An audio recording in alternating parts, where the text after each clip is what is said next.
So we'll circle back and think again about how we display some of these things. We've already talked about bars so far, a bit. A pie chart. What is it about a pie chart that should jump out at you right away? What does a pie chart show? The whole thing. The whole thing, right? The proportion that something is of the whole. Fundamental. Is it easy to compare the relative values if they're fairly close together with a pie chart? Not really. They're far apart, yeah? We know this is more than half. We don't necessarily know how much more. Might be better shown with bars, right? Bars indicate discrete. They can be vertical, they can be horizontal, they can be stacked. Stacked also implies a proportion of a whole. We can get into some other fun plots. A mosaic plot, where it's basically bars that are all normalized to the same height. Now this, what does this imply to you? What's your gut reaction with something like a mosaic plot or even a tree map, either of these? Can you see the dependency? You can see the way things, maybe they depend. Maybe this one, tree map, they absolutely depend, they're categories. They're still in relationship to the whole. And a tree map gives you subcategory holes and the ability to drill down. The next one is like this much from the whole. Yeah, so this much is part of the whole, this much is the other part of the whole, or we could even, each category. A tree map is implying by color that this is different than this is different than this, but even within that, there's this, and this. And so there's a hierarchical nesting of the whole. And the same with the mosaic plot, except it's not hierarchical, it's just absolute. There's a notion of what happens to the whole. Now, a neat one is a parallel set. And this is a bit more complicated. And what this is it starts out with the whole, and it ends up with the whole connecting somewhere else. But the visualization shows the way the different pieces connect and where they go. So this might be funding, grants and tuition, making this up. This might be expense categories, and this might be additional end categories. And so the parallel set shows where those flow. This is thought of more as a flow. Multiple pie charts are self-explanatory. We talked about group bars and stacked bars.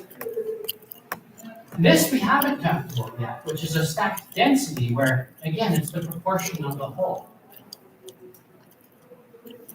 So with any of these, we really do have to think a lot about how the data is going to be used.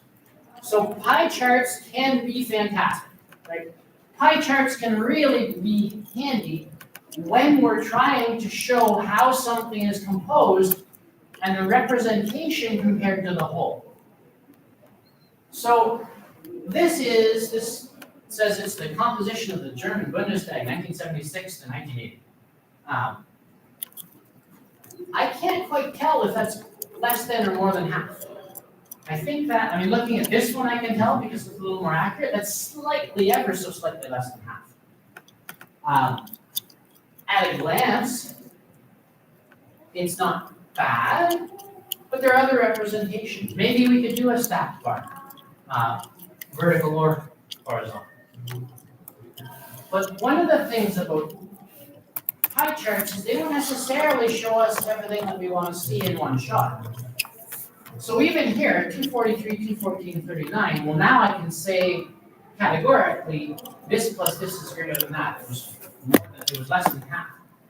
So when we're looking at choosing a type of chart, a pie chart versus a stacked bar chart versus a side-by-side, it's again those categories of what are we trying to show? Does it show the data as a proportion of the whole? Pie chart, absolutely, right?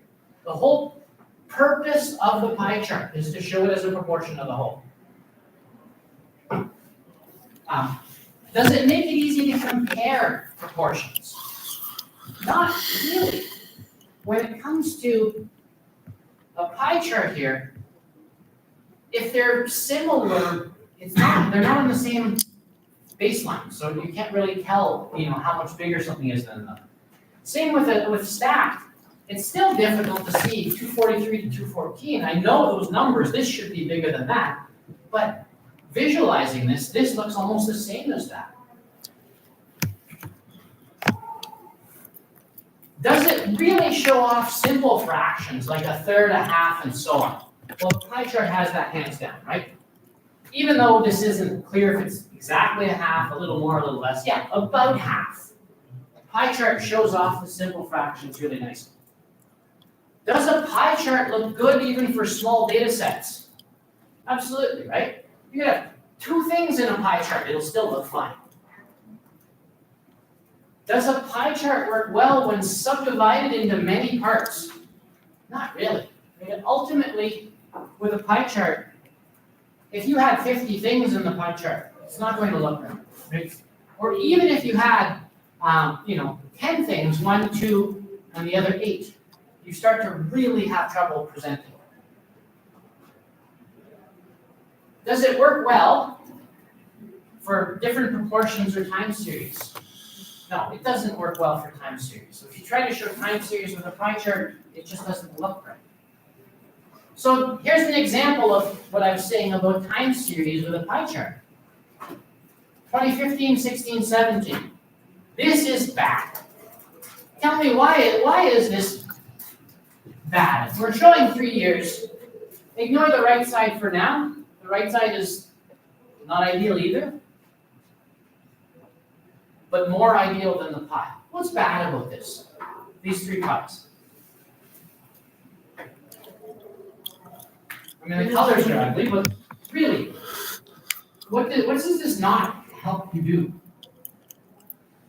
The questions are not able to clearly see the proportion. You can't really see the proportions, right? Like you can't really tell, Which one is more? are they moving, are they getting bigger, are they getting smaller?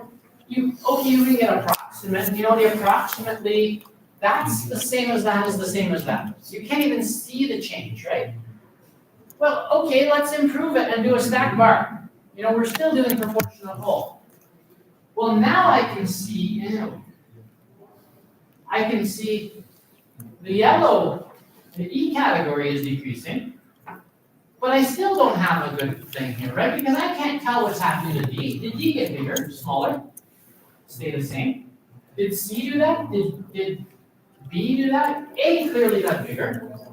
So this isn't ideal. This isn't ideal. You have to really think about what it is you're trying to show. Well, what if we do side by side by category? 2015, 2016, 2017. Now, we can see, you still have, a little bit of, you have to kind of look between them because they're far apart. But you can see within the years, you can see if any have changed places, right? In the first year, they were all A to E. Well, this one, something happened. These went up and this might have gone down. This one, they've inverted. You can see the change over time differently. Now, we could alternatively, instead of doing it 2015, 2016, 2017, we could do A, B, C, D, E, and within those have 2015, 2016, 2017. It's our choice which way we do it. And again, it really is, what is it that we're trying to achieve? What are we trying to see when we do this? So we can display proportions with stacked bars. Nobody says we can't. It does show interesting things. It's not always great, but we could do something like gender composition of the Rwandan parliament by time. Well, this clearly shows up high, right? This shows that over time, the number of women in the Rwandan parliament has the relative proportion of the two has flip-flopped, right? We might have health status by age here. Excellent, good, fair, and poor. Now, we do lose, though, when we stack it, we lose the ability to compare in the absolutes. So we can't tell at a particular point, are there more people in one category than the other? So we can do it separately. So we could take this stacked bar and split it out separately. And we could, nobody says we have to do one or the other, we could do both. So when we split it out this way, I put everybody to sleep here. We're almost at break time. When we split it out this way, we might have the whole, right? If we're worried about proportion of the whole, well, we can see the people in excellent health related to the whole. The people in good health related to the whole. In fair health and in poor health related to the whole. But even this can be a little fussy because when we get into small numbers, those might not show very well.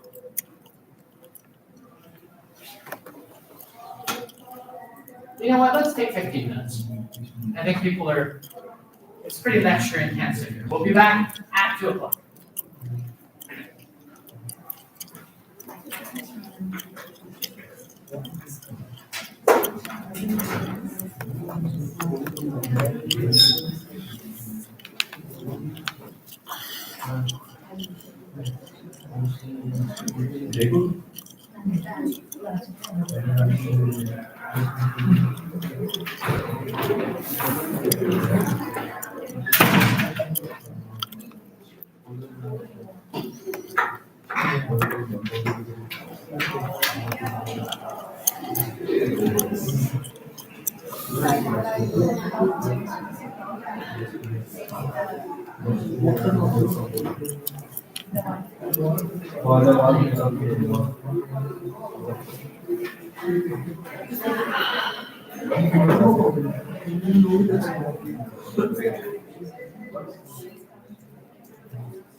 Just not taking off for the years. I'm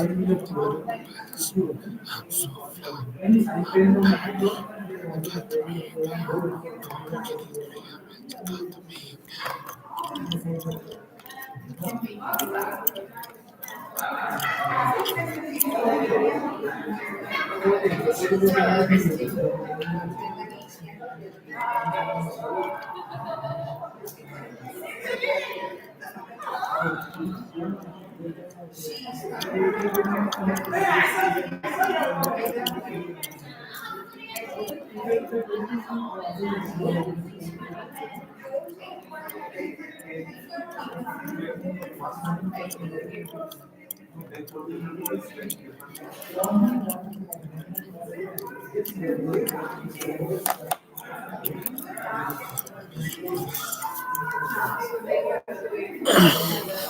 cousins will fly.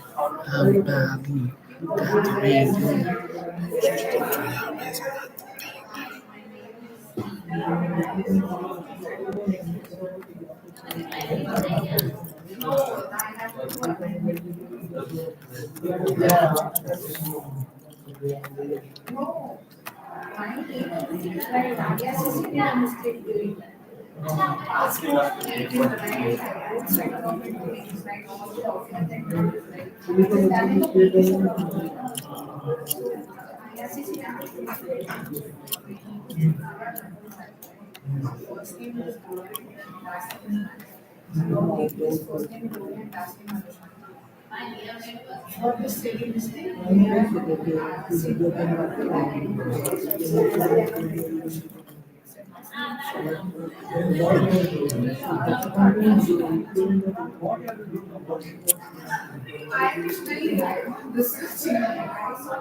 Thank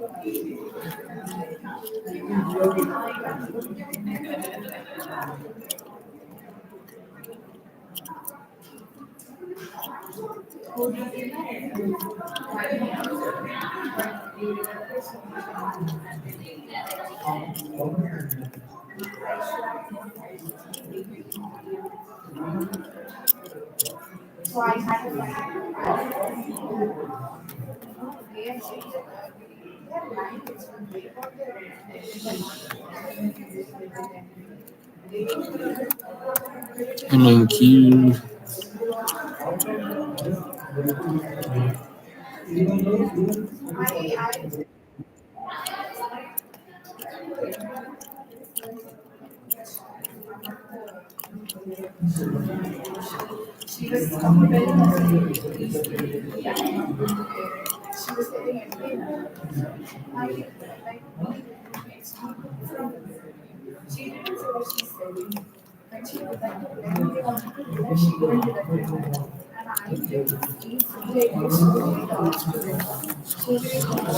Pop Tesla, taking off in the years.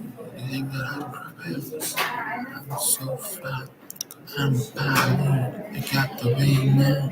Post G, Twitter, I got the ring now. I don't buy shit.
Pop Tesla, taking off in the years. You think that I'm rebellious? I'm so fly. I'm Bali. I got the ring now. Post, got the ring. I don't buy shit.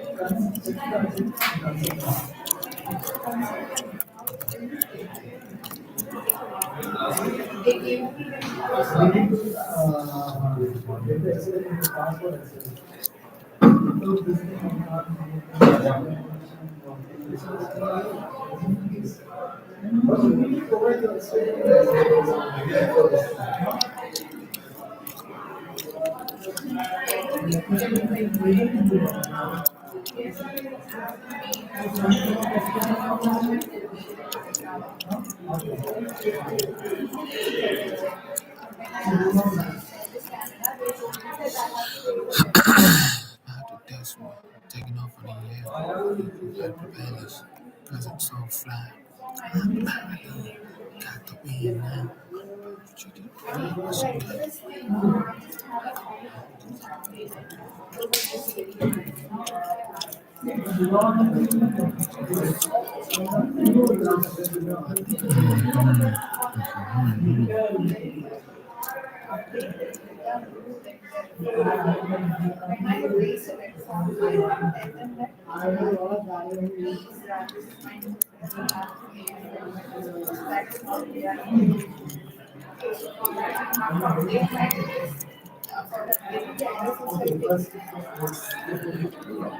Yeah,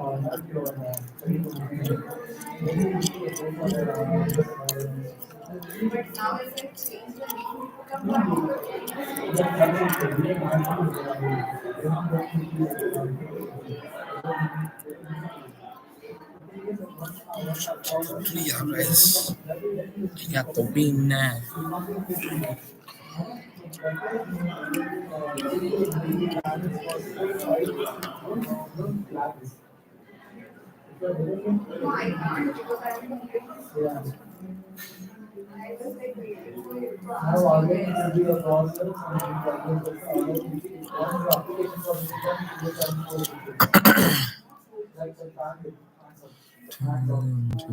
Is just a couple of charts. Right now, as I'm speaking, I'm looking at Bitcoin on the daily time frame, but you can of course do this on any type of chart. But right click on trading panel, and as you can see now a screen here with multiple different brokers appear, and you can actually go down here and press 6. So let's say that you, for example, use Webull, then you simply press on your Webull account. When I trade, I will use the trade in the same way, connect our paper trading accounts. And this is super easy to do because your paper trading account is and so on, but set by the plan. And now in order to place a trade, trading view to see the green here, or you can simply right click on the chart here, go to the trade button right here and press create new order. And what we're doing in trading pattern right here, many times we move this one to the left here so we can see the most recent price action. And now you can see on this panel we have the buy and we have the sell, and we have many different ways to buy and sell. We have the stop order, we have the limit order, and we have the market order. And if you guys want to learn more about the different order types, when to use them, and exactly what trading pattern, what I usually do here is that I go up to the details here, the settings button, and I press unlock on that button. And now you can see that we have the free moving trading pattern right here. Many times we move this one to the left here so we can see the most recent price action. And now you can see on this panel we have the buy and we have the sell. And we have many different ways to buy and sell. We have the stop order, we have the limit order, and we have the market order. And if you guys want to learn more about the different order types, when to use them, and exactly what they do, I actually have the limit order and we have the market order. And if you guys want to learn more about the different order types, when to use them, and exactly what they do, I actually have a video about that. And I'm make sure to link the video up in the corner in the video comments. Just to show you guys how to trade here, let's use the first single order, which is the order that basically means that you buy, in this case, Bitcoin at the current price. You can also set a take profit and a stop loss. The take profit level is the level where your trade will automatically lock in profit. So in the case of a buy order, this is where your trade will automatically sell when you want to reach a certain price. So let's, for example, set our take profit here at 31,000. This basically means that when or if Bitcoin reaches the 31,000, the trade will automatically sell. Barely. I got the wins now. At 29,000, that means that when it starts to fall here down to 29,000, the trade will automatically sell. And it's very important when you trade to always have a stop loss. Most of the times you also want to set a predetermined take profit level. So now this trade is basically we buy Bitcoin at the current price and we have our profit target 31,000. We have our stop loss at 29,000. So let's press buy right here. And as you can see, right now with our trade, we're currently up around $20 here. And if Bitcoin would go up, way up here to 31,000, we would lock in a profit of $900. And if Bitcoin falls all the way down here to our stop loss, that would lead to a loss of around $1,100. Right guys, so I hope you found this video helpful. When it comes to trading, it's simple. Every second counts in trading, and the type of order you place can be the difference between profit and loss. So in today's very short video, we're taking a look at the different order types you can use when you place a trade, whether you are trading stocks, crypto, or forex. So first of all, order types are basically how you buy or sell an asset. And there are basically 5 different ways to do this. First of all, we have the buy limit order, and we also have the sell limit order. For the buy limit, let's say that this one here is let's say that this is a complete trading. that makes you place a limit order at a certain point. So if the market is currently trading at 100, you can, for example, place a buy limit order at, let's say, 90. So if you place a buy limit order at 90, what this basically means is that if the price goes down here towards 90, it hits 90, goes here, that means that your order will be filled and you now want the asset. So buy limit order makes it so that if the price is below, your order will get filled. So you may of course wonder, what happens if we place a buy limit order at, for example, 110 while the market is trading at 100? Well, what you basically tell your broker then is that you want to buy this asset if the price is at 110 lower. So if you actually place a buy limit order at 110, you will actually buy the stock right away at 100.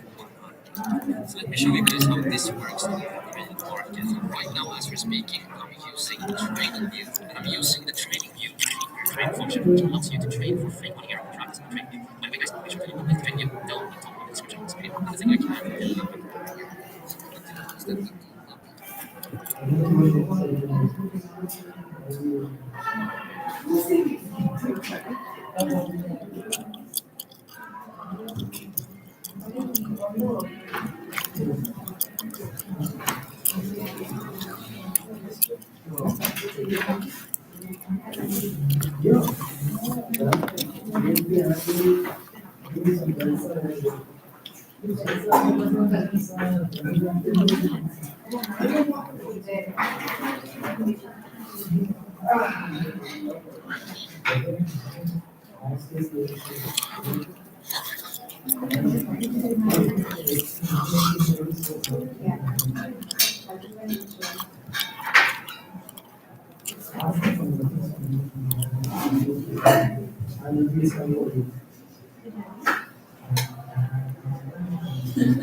I should take the attendance now.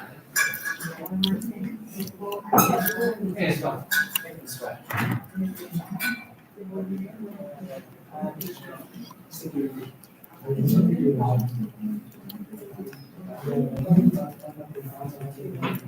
it doesn't really affect trades, it just affects if you trouble and say what you would. All right, I'll grab attendance while we wait for the people to come back. Cash. Over there. Okay. Jaspreet. Sriti. Gayatri. Jackie. Natasha. Gloria. Ravi.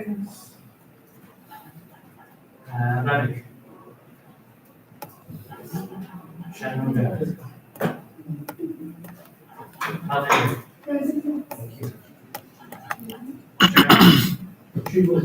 She was here. Asha Kumar. Nitya. Yes, no. Nitin. Yes, no.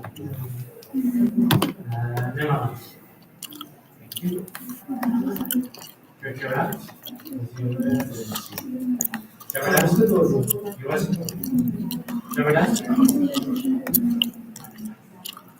Nandi. Varun. Manish. Rajinder. Rashmi. Amber is not here. Anish.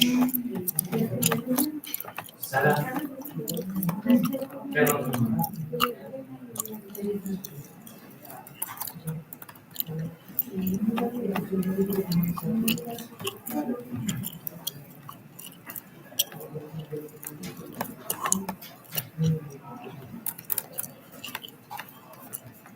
All right, so the good news is we don't have much more of me talking now. I know it's putting people to sleep. So let's take a look here when we're looking at proportion. Because it gets tricky. When we look at something like health status by age, we really end up seeing a few different things here, right? We see the overall trends, we see the proportions, and certain categories show up more than others, right? The one at the bottom is going to show up more because it's got a baseline. The one at the top is going to show up more because it's got a cap as well. This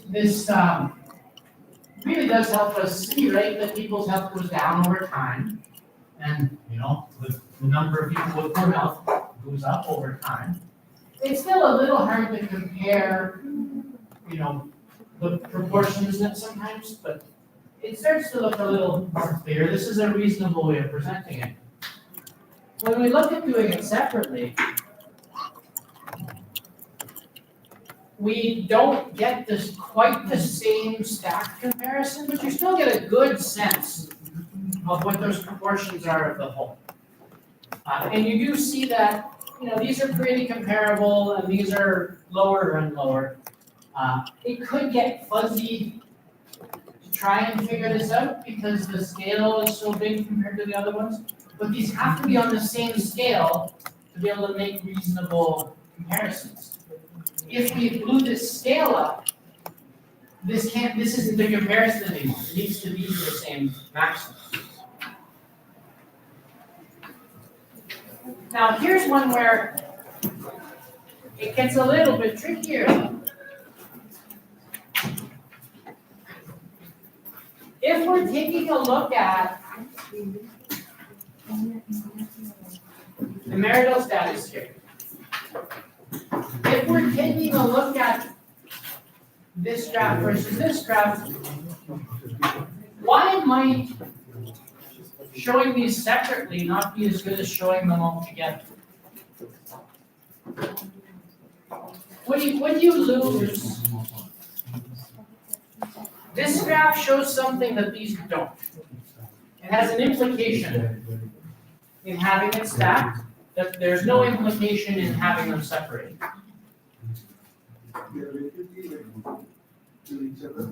You lose the relativity to each other, but there's one more very subtle thing in the categories here, and not a judgment thing, but when you think of it as a state of being, when you look at the categories, what's the base state? What's the starting default, right? The starting default is never married, right? This stack chart very clearly shows kind of the base state and the change states above it, right? Whereas pulling it apart, you might say isn't as good because you lose some implications here. You lose the implication that the relative proportion of people at the beginning, starts out at 0. People aren't born married, at least. I mean, I'm sure somewhere somebody's pre-promised or something like that, but you lose by separating it out the real indication that there's a starting condition. I don't know that I would go so far as to say this is particularly bad, but pulling it apart changes the way things are presented relative to each other. And we can really see never married, married. This is probably the one that most people are falling in. And you can see it even as a proportion, right? Like the never married, married is the vast proportion until very late in people's lives. So with that, I'm going to re-present both. There's 2 labs today, so 2 things to submit. I'll talk about number 3. So lab exercise 3, download the heat map demo Excel sheet. Use Excel to create a heat map of the data. Think about the aesthetics of it. Pick a pleasant color scheme, for the heat map. When you're done with that, put it in the assignment folder. The other lab exercise, so these are both for submissions this time. The other lab exercise, download the proportions demo Excel sheet. Again, use Excel, create a visualization based on the data. Think about the things we did today for proportions, right?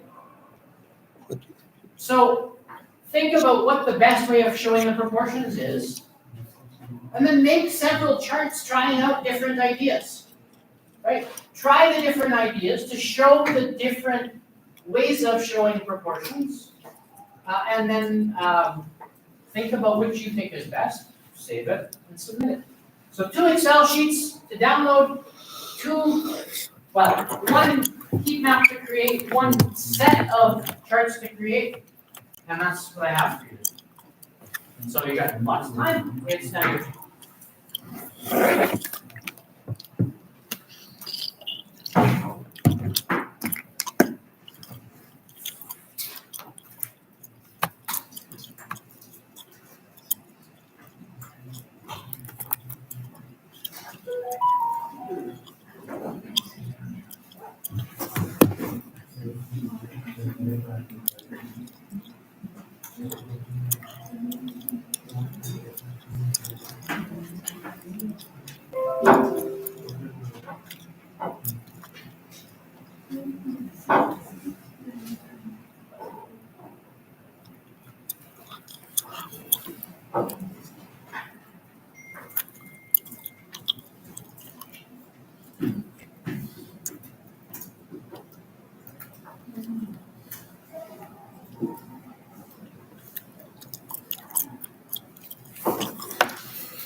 You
can try, so, but,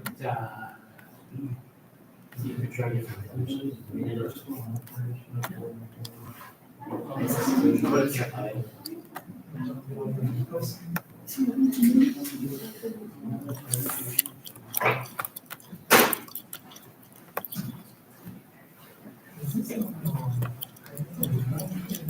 I think that's maybe. So. Sorry about that. Yeah.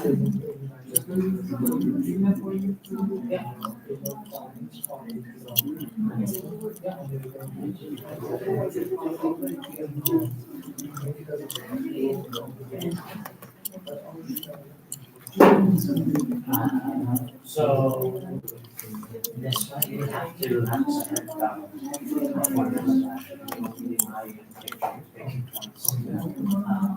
as far as, yeah, what you have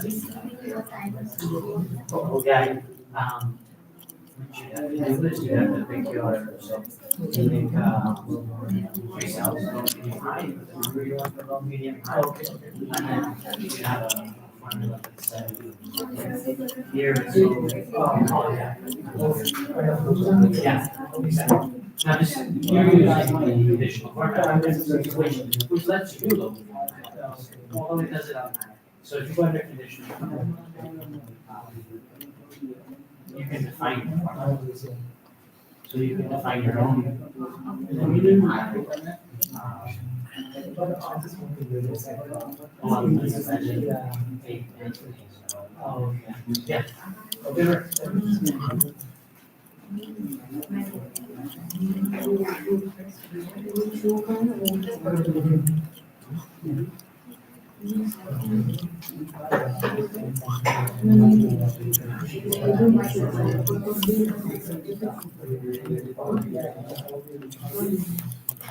Yeah.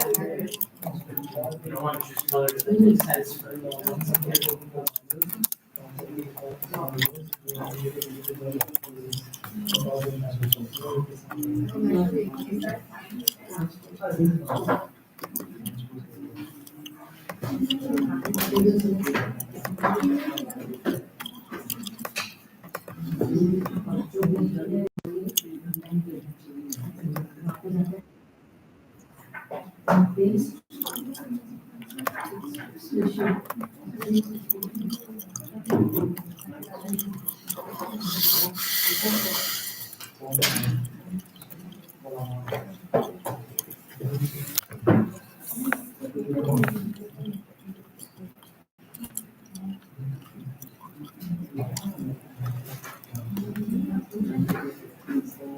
to